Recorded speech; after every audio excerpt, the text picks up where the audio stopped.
তো হ্যালো বন্ধুরা, আমরা আজ কথা বলবো বর্তমানে ডাব্লিউডাব্লিউর ভিতরে কী কী স্টোরি লাইন নিয়ে কথা চলতেছে।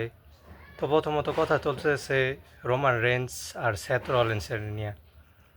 সবাই এটাই বলতেছে যে, আর আমাদের স্টোরিতে এটাই দেখানো হইতেছে যে সেথ রলিন্সের কাছে রোমান রেঞ্জ বারবার হাইরে গেছে, কিন্তু রোমান রেঞ্জ সেথ রলিন্সের কাছে একবারও জিতে নাই। কিন্তু আসলে কি কাহিনীটা সত্যি নাকি এর ভিতরে কোনো কিছু ভুল আছে?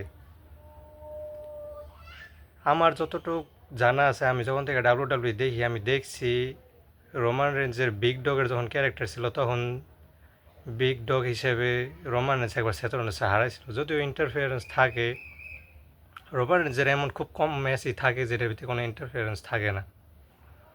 আর আমরা তো সবাই জানি 2022-এর রয়্যাল রাম্বলে কী হয়েছিল। সেথ রলিন্সে ওই ম্যাচেও রোমান রেঞ্জরা হারাই দিছিল। তখন রোমান রেঞ্জের কাছে ইউনিভার্সাল চ্যাম্পিয়নশিপটা ছিল। তো এখন স্টোরি এটাই, দেখা যাক যে তাদের ম্যাচ এবার সামার স্ল্যামে সেট হয়েছে, কে জিতে, সেথ রলিন্স নাকি রোমান রেঞ্জ। বর্তমানে ওদের যারা নতুন অট আসছে যে কে জিতবে, এই অটের ভিতরে দেখলাম রোমান রেঞ্জই আগায় আছে। তো দেখা যাক ব্লাড লাইনের কোনো মেম্বার আইসা রোমান রেঞ্জের টাইটেল রিটার্ন করায় নাকি